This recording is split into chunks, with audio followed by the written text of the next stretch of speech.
ese ubundi ukohora uvuga ngo ubuzima bwiza ngo igihe kiri imbere, ubuzima wowe wita bwiza ni ubu, ubuzima wita bwiza ni ubu, kuko hari igihe mvuga ngo ubu buzima ni bwiza, njya kubona undi muntu araje avuze ati reka reka ibihugu ni bibi cyane. Ubuzima bwiza ni ubuzima umuntu atarwara, ntasonze, abura ibyo kurya, ntazapfa.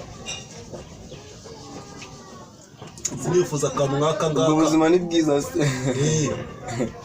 Ubuzima umuntu atarwara ni ubuze intambara. Ubwo buzima ntabwo bwaba ari bwiza ku rundi ruhande, wowe ni ku ruhande rwawe.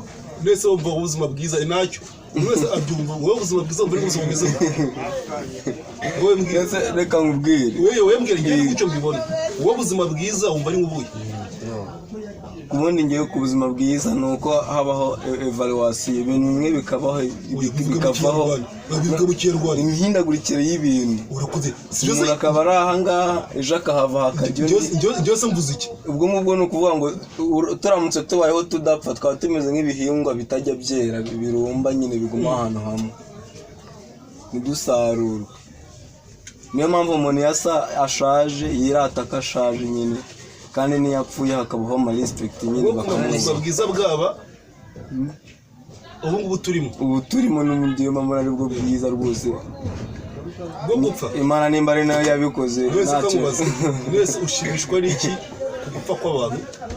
Kugupfa k'umuntu mba numva umuntu yeze buriya asaruwe, igihe umuntu apfuye adakenyeye asaruwe akajya heza, ahajya ntabwo asaruwe asa umuntu n'imyaka n'imyaka ngarasarurwa heza. None se umuntu yapfuye abura organe, ibindi binyabuzima agirira akamaro.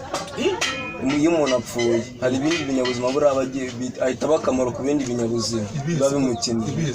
Hari nk'ibimozi, nabikubwiye ibimonyo buriya birya umuntu, igihe umuntu adapfuye ibimonyo abantu badapfa, ibimonyo bishobora nyine kwita ubuzima ku bimonyo ntabwo aba ari neza. Rero gupfa bifite akamaro, nubwo wenda bitakagirira ku bupfuye ariko bikakagirira ku bindi binyabuzima. Ubundi mu mugambi w'Imana sibyo, wari abantu bari gupfa. Umugambi w'Imana,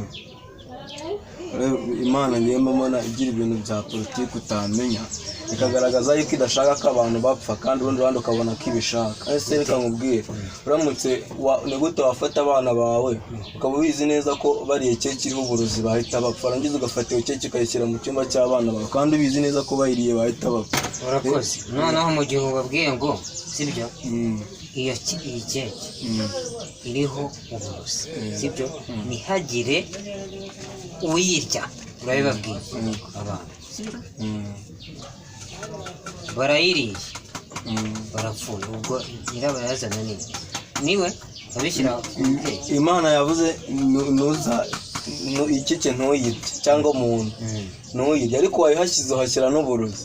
Yewe ba bana baranihanganye ntibayiriye, ariko uhise ubashumuriza ikintu kijya no woherejemo n'igishuko. Uri kumva ko kari akantu Imana yanongeyemo, igishuko kiraza, Imana irebera, kirashuka yumva. None se niyo se yakigize inzu Imana irebera hose icyarimwe, igishuko kigera umugambi bw'Imana muri Edeni gute cyayiciye irebera hose icyarimwe. Kandi Satani twagiye tubona n'ukuntu avugana n'Imana bakajya bapanga utuntu, biriya nibyo twabonye bapanga, nibyo twabonye, ariko hari ibintu byinshi barabapanga ntitunabimenye.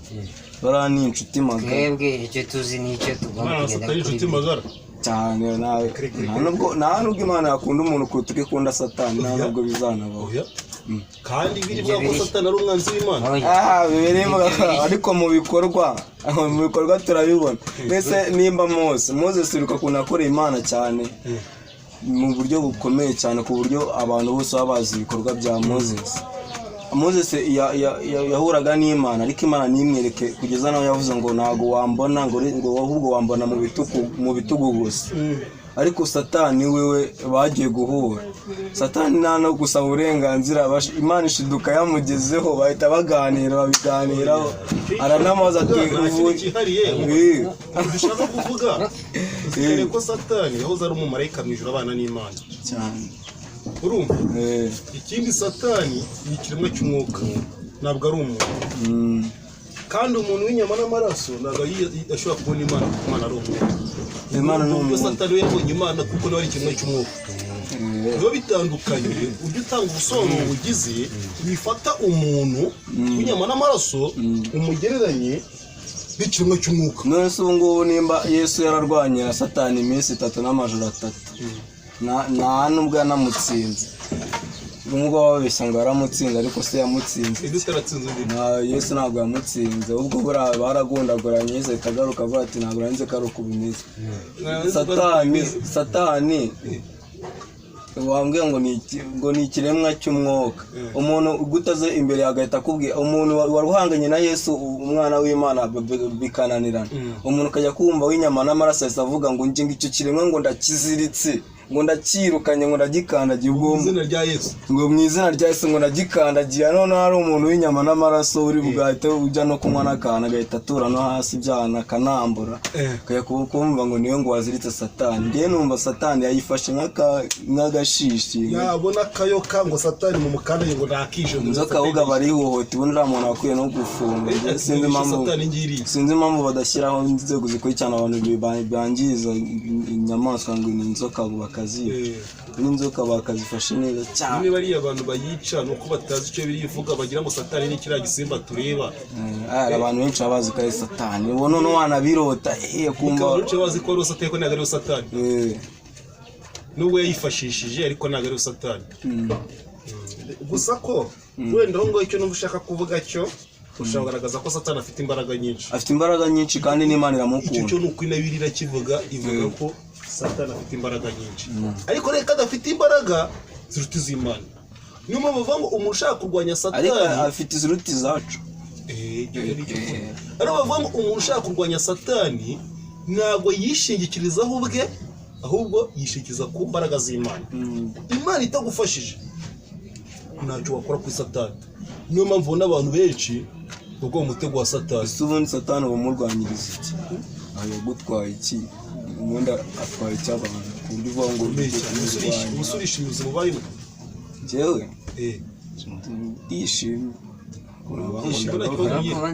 ibibazo ndabigira kuba gutegwa narize n'Imana irabigira na Satani akabigira nta kintu kitagira ibibazo n'ibyishimo. Imana nabibazo igira ndabarira Satani icyari ndumva ukunda Satani arakaye impamvu uzingiye n'impamvu nkurikije Bibiliya impamvu nakunda Satani nta hantu na hamwe nigeze mbona Satani yica abantu nk'uko Imana yo yabicaga. nta hantu na hamwe nabonye Satani avuga ngo bari abantu ngo ni ubwoko bwanjye ngo ihita izana ibintu bya discrimination nk'uko Imana yabizanye. buri Imana igira akantu kironda koko ukuntu ukabona yateye ingabo Abanyayisiraheli kuva kera kugeza n'ubu biracyabatera ingabo Abanyayisiraheli bakatwibaza habi batera ingabo. Abanyafurika yaradutereranye kugeza n'ubu ngubu nta kitumariye tuba turi aho ngaho ni nako dukoze kuzi ntabwo umwuka tuhabwa n'Imana. Umwuka duhumeka tuhabwa nani? Ibyo bibazo maze igihe kinini ndi kubitekerezaho mvuga ati yaba umwuka tuhabwa n'Imana kuko hari ubushakashatsi bwakozwe basanga Abanyafurika benshi bapfa ari bazima bazuka bagasanga bari mu ntuze bari mu gisanduku nyine bamuhambye agahita nyine apfira ahuhukirayo rimwe. Ngo ubushakashatsi bwakoze ubusanga Abanyafurika benshi abamba ari bazima. Impamvu babivumbuye bahambaga umuntu areba nk'aha ngaha bazasubira nyuma y'igihe gito bagasanga yarihindukije areba hejuru cyangwa areba ku ruhande rwo hirya ugasanga yaragiye muri moruge bahita bamuhamba vuba noneho akangutse. Ni abakora kuri moruge se babivuze ubushakashatsi itsinda ryakoze ubushakashatsi turavuga ati reka turebe kuko hari amaze igihe bahahihizwa ko abantu bashobora kuba bapfa ari bagapfa kwa kuno umuntu ashiramo ahwera niba ngo nuguhwera kavuga ati yarangiye bagahita bamuhamba. Noneho bamuhamba akazanzamuka agasanga bari bamuhambye.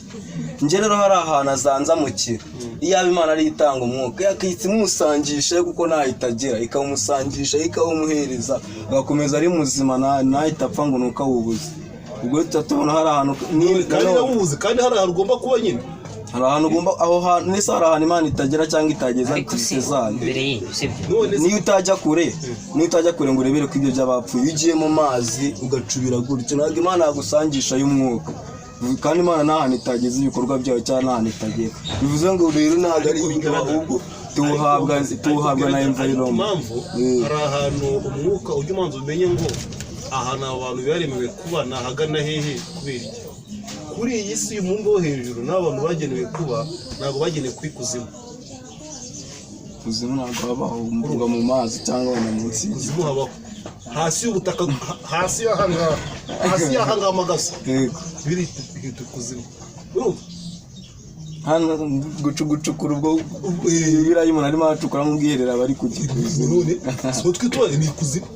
Ako gace k'ikuzimu se nyirimo arareba wenda. Ako gace k'ikuzimu rero. Ako ibyo bintu byundi by'ikuzimu. Manzi wumve. Igihe cyose wacukuye hasi iyo umaze kongera gupfuka wa mwuka icyo bita oxygene ntabwo byongera kuhagera. Yego. Wa mwuka wacu mwiza w'isi utarahawe n'Imana. Igihe ubuzima kibeho ugikenera oxygene kuba bikoresha. Rero igihe cyose wacukuye umwobo ukawupfuka aho ngo hayitse ikuzimu ntacyo ubuzima cyaha uretse umuntu n'imbwa n'inka n'imbeba cyose mu cyose ugapfuka aho ngaho kirahita giti nuko kibuze ahagenewe ibinyabuzima bigomba kuba. Niyo mpamvu rero uvuze ngo kuki umuntu bashobora kumushyira iyo ngiyo wenda bamwibeshyeho utarapfa neza yazanzamuka Imana nayo umusangishe guteze kandi yagezeyo kandi tarabiteganije ko hari umuntu uzabaho ngaho muzi. Noneho reka nta kibazo reka ubwo hari ntago yawugezayo akunda kumvisha ariko rero ni ukuvuga ko ibyo uvuze ntabwo bishoboka. Urumva reka mvuge ibishoboka reka mubwire ibishoboka nyuma yo kubugeraho ntunganire icyo uvuze cyo barakivuze ndakizi wavugaga ko byasigamo amajyambere hari aho bahamba abantu ari bazima batapfuye. Ariyo mpamvu bemeje ko nta muntu wemeye kuvuga ngo umuntu yapfuye. Ariyo mpamvu na hano umuntu yapfuye gutera mu mujyane kwa muganga bamusuzume bemeze ko yapfuye. Wewe uri nkandi wemeza ko umuntu yapfuye. Urumva no kwa muganga ntabwo muganga yemeza ngo umuntu arapfuye ntabwo bimwemerera. Hari mashine bazakamushyiraho akari ibyemeza hari ibintu bafatiraho icyo kirumvikana.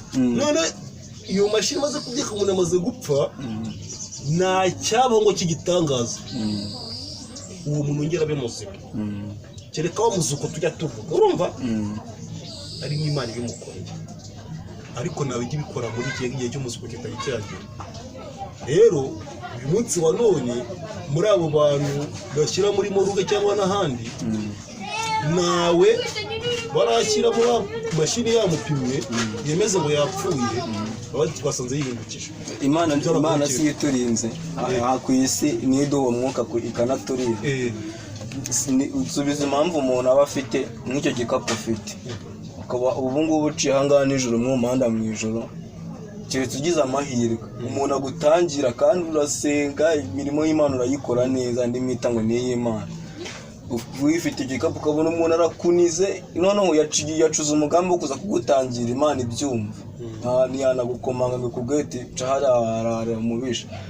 Umuntu arakunize Imana irebera umwuka wanyu murahera Imana irebera ugushijemo kuki Imana itavuga ati umwana wanjye bari bamuhohote ariko kandereke ko ndi Imana ngihita ifata umwuka ukugaruriza. Noneho hano turacyari ku isi aho wemerewe kuwubona. Icyo kibazo baje kirabaza ngo nimba Imana ishobora byose kukireka ibirimo bigakomeza kubaho kugeza aho umuntu ashobora kuba ari kwigira rero undi muntu akamufata ku gikana akamukandiriza irebera kubaho kandi ifite ubwo bushobozi bufite niba Imana rero ntabwo itegekwa ngo nikore ibi ngiye kubw'amarangamutima y'abantu we ngo nikore ibi ngiye kubw'impamvu runaka. Iyo ifite igihe yagenye igihe izakora ibintu byayo ishaka kuvuga. Twebwe abantu impamvu ibintu bitugeraho twagaragaje ko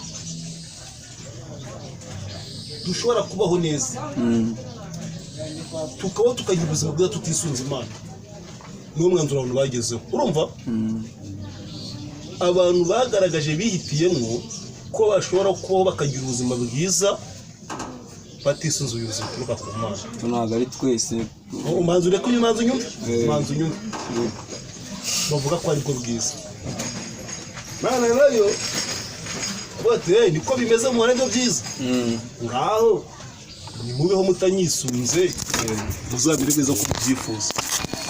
Niyo mpamvu rero wa muntu wagaragaje ko ashobora kubaho neza atisunze Imana. Niyo mpamvu igihe bazaba bamukanda umuhogo urumva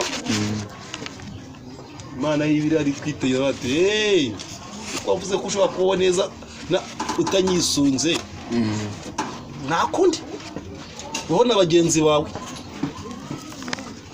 wenda wowe uripfira uritaye ariko bagenzi bari kwibona ibikubayeho ko hari izindi mbaraga wari ukeneye utabonye ariko wagaragaje ko byashoboka ko wamererwa neza utabona ubuyobozi bunurutseho.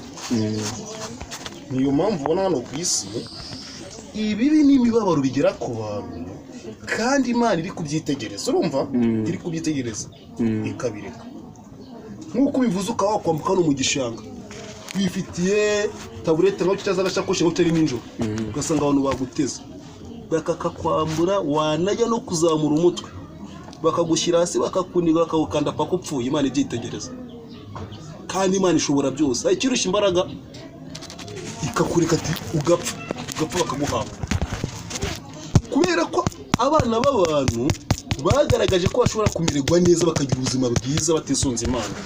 Niyo mpamvu rero nabo wa undi bihitiyemo kubayobora urumva wo kubayobora ngaho nta mutabari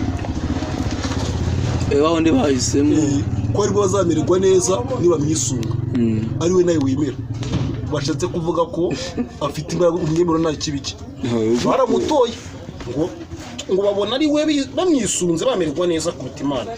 Niyo mpamvu bageze muri ibyo baze nayo Imana ibereka ati none se niyo mpamvu rero bashyiraho ibyitegereza reka turebe ubu mumerewe neza ugasanga ari bo umuntu yapfuye bakajya ku kiro bakarira kana kadisi yitaye bamwishe byagenze gutyo no bari kurira ubwo rero Imana nayo ntacyo nakora nkure nk'ibi bihe kubw'amarangamutima kubw'akababaro umufite kugeza igihe nagenye nibwo nzasubiza ibintu mu buryo abazaba bariho bakabibona ndetse n'andi bapfuye n'abazungu.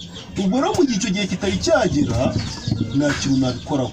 Niyo mpamvu ujya kunda kumva abantu iyo bageze mu kibazo kibarenze bavuga ngo yewe ngo naho Imana kubera iki aho imbaraga z'umwana w'umuntu zinaniriwe ahita avuga ati ahasigaye naho Imana kuko Imana ari ishobora byose. Ibintu ubu ni muransobanurira mpita mbyumva neza 100% mwumva birananyubatse cyane ariko iyo nsobanuriye ikintu ujya sinzi impamvu ujya kukirangiza nakigizeho ikindi kibazo kiba cyanyubatse ariko nkumva mise mwumva ibyo bintu mbwiye mise numva Imana yabitakiriho gushima itakiriho gushimwa kuko nimba ivuga ati reka nkureke uwo mwahisemo ndebe kabarinda ubwo gushima umuntu ngo wandinze ngo ubundi bamwishe ngo ariko ngenda rokoka ngo ukajya gushima ubwo nyumva wenda byo gushima se nimba umuntu uzi ni ukuvuga ngo kukwereka ko ubizi neza ko n'ubundi natagutabara nta mpamvu yo kunshima ngiza igihe wenda wirokokeye ku bw'amahirwe yawe mbese watabara umuntu kandi agaragaza ko nta butabazi bwawe akeneye kandi urumva tandukanya bino bintu bibiri sibyo ngiye kukubwira ariko dusigaje iminota simple 5 hari ukureka ikintu kikaba sibyo no kugiteza ibyo bintu biri kubyumva ari ukureka ikintu kikaba utazagiteje no kugiteza no kukireka kikaba kandi n'ubundi wenda wagihagarika cyangwa ufite n'ubwo bushobozi ariko ukareka kikaba ariko atari wowe wagize ugiteje ariko ukakirebera none se umupolisi iyo bari bamuhaye kurinda abantu 30 iyo bamuhaye kurinda abantu 30 bagapfa hakarokoka umuntu tutatumugaye cyane tukavuga ati inshingano zawe ntabwo wazibashije wari utegetse kurinda abantu 30 none bose bapfe urokora umwe gusa none turamugaye ariko Imana yo iyo turi mu modoka tugakora impanuka tugapfa abantu bose twatiri kumwe bagapfa nkarokoka kandi umwe mpita niruka nkajya kwishima ngo bapfuye ngo ngenda rokoka ngo Mana ngo habwe ibyubahiro ngiye mu gihe nakabaye numva ko nawe yagakwiriye kugawa kuko abo bantu bose yagombaga kubarinda ko ari bifitiye ubushobozi yari ifite ubushobozi bwo kubarinda, nubwo wenda tutavuga ngo itegetswe kubarinda, ariko yari ifite ubwo bushobozi. None nimba sinzi ibintu yari yahise ihugiramo, abo bagapfa ikarokora umwe.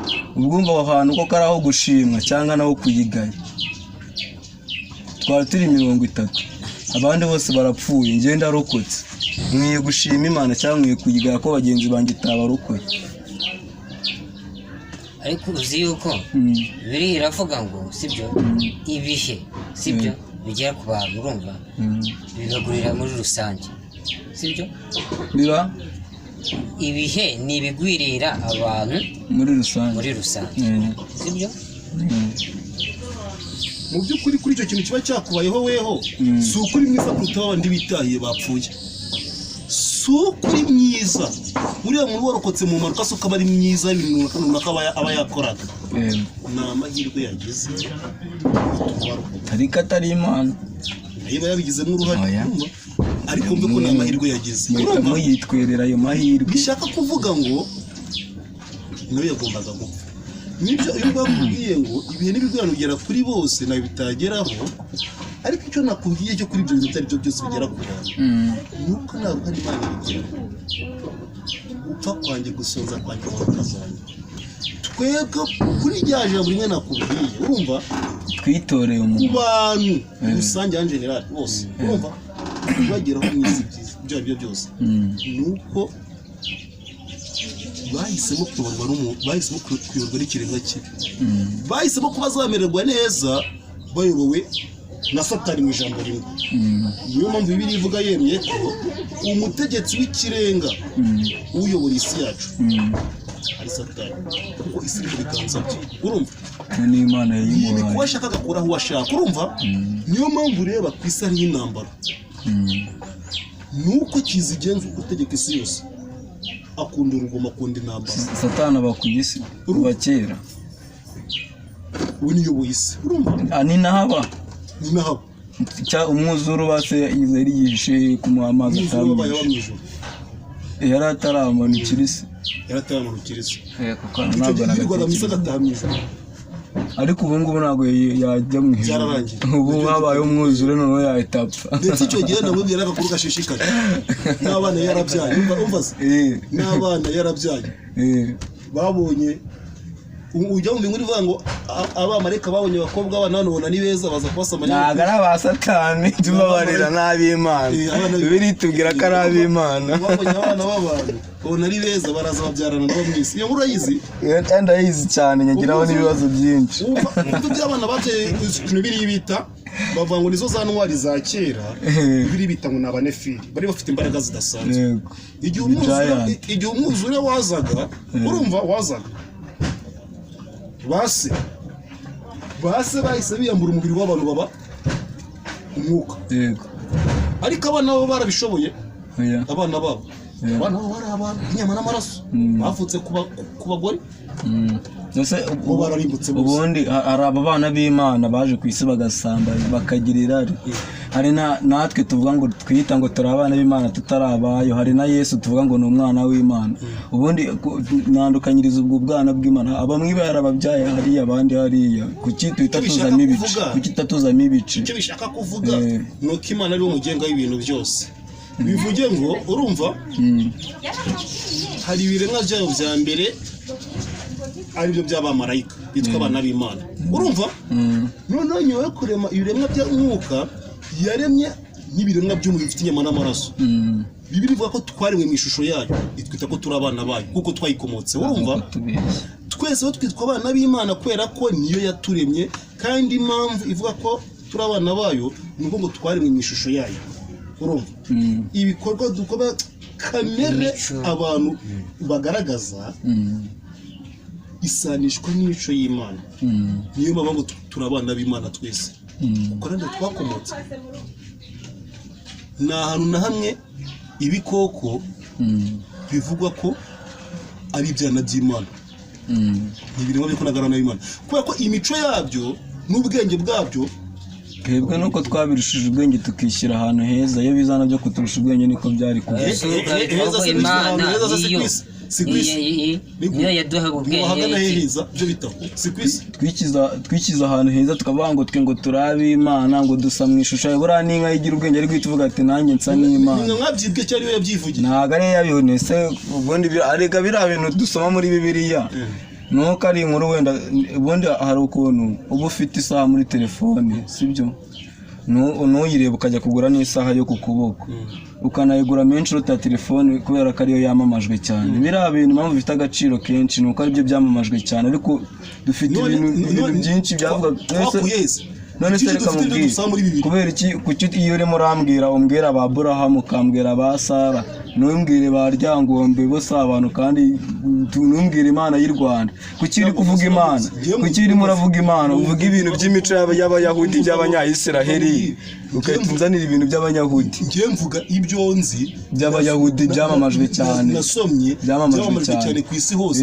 bifite ibihamya none se kamanze mubaze ko nimba ku isi hose mu bihugu byose bavuga ko Aburahamu ari umuntu wabayeho atura ahangaha bigenda gutya na gutya wambwiye igitabo kivuga ngo Ryangombe yari umuntu nk'uyu nguyu amateka ko yatuye ahangaha yari gutya na gutya nyine impamvu wenda ko tumuvuga mu Rwanda se kuko ngo baramuvuga baramuzi reka Tanzania se baramuzi iki kintu uri kumbwira ndacyemera ariko ndaguha impamvu wenda ndaguha impamvu Aburahamu mubona muri Bibiliya ntago Aburahamu yabayeho ngo bahita bamwandika muri Bibiliya byabanje kuba ubuvanganzo nyemvugo bakajya bivugana mu migani mu magambo sibyo ibyo sikuye hirya mara kumbwiye ngo dore hari igitabo nabonye cy'abahanga bagaragaje banyomoza ko inkuru zivuga kuri Aburahamu ari umuntu utaraba gukena ubwo nabyina none se Yesu batangiye kumwandika ibitabo bya mbere adaciye imyaka 40 abayeho imyaka 40 abayeho Yesu mbere ko bamwandikaho ibitabo bya mbere Yesu bamwanditseho igitabo cya mbere haciye imyaka 40 apfuye ni ikihe gitabo cyamwanditseho cya mbere ndakeka ari icya Matayo none se kamanze mubaze Matayo ari umuntu cyabayeho ryari Matayo gusa Matayo ntago ari wanditse kiriya gitabo Matayo wabanaga na Yesu ntago ari wanditse kiriya gitabo n'undi muntu wacyanditse yitira Matayo njye nakubwiye ati biriya bintu byo muri biriya ntago abantu batwiritse ntago ari bo babyanditse naguha n'urugero ndakubwira ati Moses nakunda Moses se ari kwandika igitabo akandika kuntu yapfuye akandika n'umuntu wamusimbuye ko twabonye ibitabo bitanu bya Moses aho ngaho rero no hakubwira ngo aho rero niho havuga akandika n'uburyo avutse Moses aho ngaho rero no hagaragaza ko biriya ari igitabo kitandukanye n'uko kivuga ukuri kuri urwo rugero wivugiye yego nta mwami wivuga ibyiza yakoze avuga n'ibi yakoze ari ku butegetsi ariko nka Mose ari kwandika ibiri yavuze ibyiza yakoze n'ibi yakoze byose yabyivuzeho urumva ibyo byose bigaragaza ko Bibiliya ivuga ukuri Moses akandika uburyo yapfuye noneho akandika n'ahantu bamuhambye ngo muri Gibeyoni akandika ahantu bamuhambye kandi yapfuye kutadashobora guhanurirwa sibya n'amarembero y'ubuzima bwo kubizamugera ariko ntabwo biri twereka ko yahanuriwe aratubwira ati nuko Moses arapfa bamuhamba noneho n'ikindi kigaragaza ko Moses atari we yabyanditse Moses ubundi ari kujyandika avuga ngo nuko njyewe ndagenda mpura na Farawo ariko we yari kwandika akavuga ngo nuko Moses aragenda agafata inkoni ubundi ari kuyandika ngo mfata inkoni ngo ndazamura mu bita ku mazi ibyo rero hari ibintu byinshi utabikwereka ko Moses atari wanditse biriya bintu icyo si cyo kibazo uba warabyanditse byose nuko ibyo birivuga byose ari ukuri ibyamuho byabyanditswe n'undi muntu akavuga ati Mose byamugereje gutya na gutya bikanurwa n'undi muhanuzi urumva kandi zirikana uwahanuye umuntu ashobora guhanura ariko ntiyandike dufite abahanga benshi babayeho batanditse ariko tukaba tuzi ibyabo bikandikwa n'undi muntu runaka kuko inshuro nyinshi byavuzwe n'abahanuzi so bagiye babyandika bakajya byandikwa n'abandi bantu aho ati igitabo cy'iki n'iki cyanditswe na kanaka none se ngewe ako reka nsoreze kuri ako kantu kuvuze ako kantu kuvuze ngo nuko ibyanditswe mu by'ukuri ndabyemera ko ari ukuri ariko wibaza iki kibazo kigira kiti kera ukiri mutoya bajya bakubwira ngo umwana ngaca mu mukondo kandi ukumva ko ari ko kuri kuko nta kindi gisubizo bari bafite cyo kuguhereza rero ibi ngibi uba wizera ngo ni ukuri hari igihe ubyizera ngo ni ukuri kubera ko babiguhaye nta kindi gisubizo bafite cyo kuguhereza ariko ari ibinyoma byambaye ubusa nk'uko nyuma haje kuvumbura ko umwana adava mu mukondo ahubwo hari ahandi hantu aca ubwo rero ibi bintu wowe wita ngo ni ukuri nyine kuko warabyemeye barabiguhereza ubyizereramo kuko ubyizereramo ariko mu by'ukuri uramutse ushesheje hano hasi ukareba ukaba n'ubundi twavutse dusanga ibintu ari ibintu baducengezamo by'iyobokamana. Hari igihe kizagera bisobanuye kumenya uko hari ibintu ibyo wari uzi ko ari ukuri atari ukuri usange ko ari ibinyoma. None se wemera ko Yesu savutse kuri Noheli? Wemera ko Yesu yavutse kuri tariki 20? Ndabizi neza ko hari igihe kizagera ukabona ko ibi bintu nyine atari ushobora ko igihe kizagera nkaza kubona ko Bibiliya ari ikinyoma ko cyane. Ukuri bagukora kundi wenda ushaka kuza sinzi ariko nkuko hari inyandiko reka nguhe urugero rwa hafi sibyo. Ngubu nkari amateka ya Yesu twabonye muri biratwo tweretse na ba Matayo. Nyine ngiye kuguha urugero rwihuse utubyumva neza ko hari igihe kizagera ukabibona ko ari ikinyoma. Nyine ngende kuguha urugero umuntu akiri umwana we yamara gukura ngakabona ko hari ahandi hananyura atari handi bamubwiye. Yego none nshaka kubaza umwana wapfuye kiriya gihe yapfuye abyizeye iryo hari igihe kizagera ubone ko ari ikinyoma. Nibyo ndi kukubwira dore impamvu dore ahantu kuzava ndahakubwira nk'urugero nakura batweretse inkuru za Yesu ngo yapfiriye ku musaraba ngo baramuhamba. Umwami Constantine yatwitse inyandiko zose zagaragaza ukuri kwa nyako kwa Yesu kugaragaza ko Yesu yakoze meditation yabaye mu Buhindi igihe kirekire n'imyaka 18 itagaragara muri Bibiliya.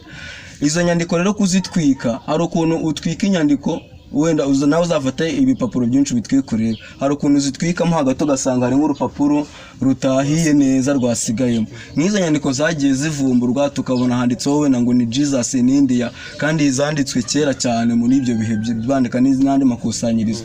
Ugasanga wenda havumbuye nk'ubuvumo bakabasanzemo nk'igitabo noneho kitari kiraho ngaho ngo bagitwike. Ngubu twabonye ukuri ko Yesu atigeze apfira ku musaraba ahubwo ko Yesu hari umukire witwa Yosefu wamushimuse. We yarabizi neza yuko Yesu batigeze abantu bose bari ku musaraba bahita babamanura. Wewe asaba yuko bari bwa muhambe Isa batenda kugerera Isa batigeze bahita bamumanuraho ahita mushimuta bashyira undi muntu utari we. Uwo muntu utari bari bo bahamba Yesu baramushimuta amujyana mu Buhinde kurirayo. Yapfuye afite imyaka 120 agwa mu Buhinde. Ubu ngubu mvaye nihiri. Ubu rero ibyo ngibyo no kuri kwagiye hagaragara tutari tuzi. Ubwo rero naba hari igihe kizagera bitewe n'urwo rugero rwabaye ubone ko ibintu wari uzize atari ukuri. Urumva ngo iki gitabo ni igitabo kibonetse cyamaze kugera mu Rwanda kirari ngiye kirumva dore ibintu cyagezeho kandi ibintu cyagezeho urumva ati ibyasotse muri iki gitabo. Yego isi ifite icyo bita abahanga bahuriye mu rwego rw'isi dufite ibyo tugenderaho ari ubabyemeje. Hari abanyabwenge bari mu rwego rw'isi bavuga ngo ibyo bemeje urumva nta kintu isi yabihindura urumva ibyo abanyabwenge bagezeho. Ntabwo wanyereka icyo gitabo kwati ndo gitabo cyo cyasohotse kandi naba abahanga bavuze ati ntacyo twakora kuri iki kintu tubino n'ibyo. Okay ntacyo icyo gitabo nyikurangire cyitwa Jesus in India. Ninde ugifite se? Ni ngombwa ngo ubutse ko mfite Bibiliya muri hano muri telefone. Bibiliya yo muri telefone ntuyemera se ujye nayinyigishirizaho.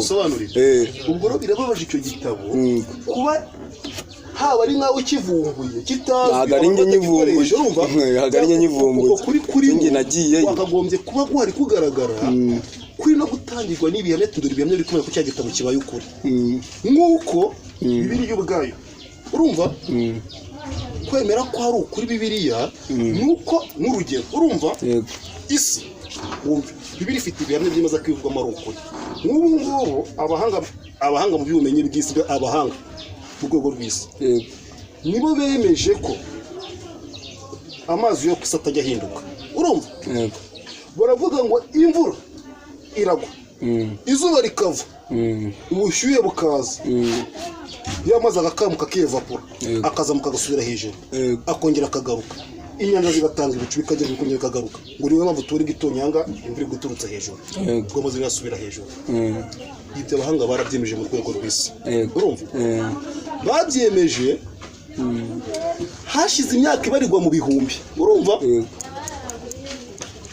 byari byarayobeye abantu buri imvura iboneka. ndabizi. Baza kubivumbura abahanga mu rwego rw'isi. Bibiliya hashize imyaka 200 ibivuze. Ati burya babahanuzi bavuze by'ukuri. Uyu munsi wa none iyi si dutuyeho urumva hashize imyaka myinshi abantu bibaza ngo isi itegetse kuki Yego. Abahanga mu rwego rw'isi baje guhuriza hamwe baza kubona ko isi ari umubumbe uri mu kirere uri mu isanzure. Yego. Kugeza iyi saha nta wundi muhanga igihugu uzavuga ati icyo kintu barabeshye. Yego. Ibyo byonyabwe igihugu ku isi bagendera abana b'abantu. Yego. Baje kukivumbura hashize imyaka irenga 100 abimana yaraboneke bahumeke banditse ibyo bintu. Timwandika ko ikirere ari nk'ikirako gishashe kidafite icyo gishasheho ko isi ari umwumbu utendetse ku busa nta nyingigiro urumva no baza kubyemeza ibyo ngiye ariko bajya bibeshya nabo hari aho bibeshye ku bijyanye n'isi batubwira ko izuba ryahagaze kandi izuba ritagenda. Ibyo nashaka kubwira abo ni abahanga bemeje ko ibyo bintu bavumbuye ari ukuri kandi birabivumbuye imbere yabo urumva nabwo ngubwo wazana icyo gitabo ubishingikirijeho ukavuga ati dore iki gitabo none urabona cyo ibyakivuzwemo urumva cyasohotse n'icyo umuntu umeze gutya na gutya n'abacyanditse none ibyo yanditse n'abahanga mu bya siyansi bari guhuza nawe nabo barabyemeye ibyo yavuze ubwo icyo gitabo wakizana noneho nacyo tukagifata nayo twabati nimba abahanga mu bya siyansi baravuga ati iki gitabo ni ukuri 100%. None se cyashyirwa ku ma Wikipedia atari igitabo cyemejwe cyashyirwa ku ma Wikipedia aho umuntu wese agisoma atari ibintu byatari igitabo cyemejwe ku rwego rw'isi. Ubwo rero kitaremejwe nyine na gitabo kiba kiremejwe rero kuko wenda nubwo nimba ese reka nkubwire igitabo nimba ibitabo byose biriho warabibonye ubwo niba muri Bibiliya burya birahura ibyo bintu birahura byinshi ndabizi ko ibyinshi bihura mu rwego rw'isi hari ukuntu bafata ku ruhande bakavuga ati aya mategeko yamutse turahembwa ko yabaye abakoresha Bibiliya mu rwego rw'isi no hino bati iki gitabo giteye ubwoba si mu Rwanda si mu Burundi si muri Kongo si bose nawe wazana icyo gitabo bati iki gitabo noneho rero mu rwego rw'isi nabo bakibonye cyane ibirimo n'ibyo bigenderwaho kuko abahanga babyemeje. Mwene se uragira ngo igitabo kivumburwa uyu munsi cyita gisaka isi yose ku munsi mu gihe ibindi ibyo bintu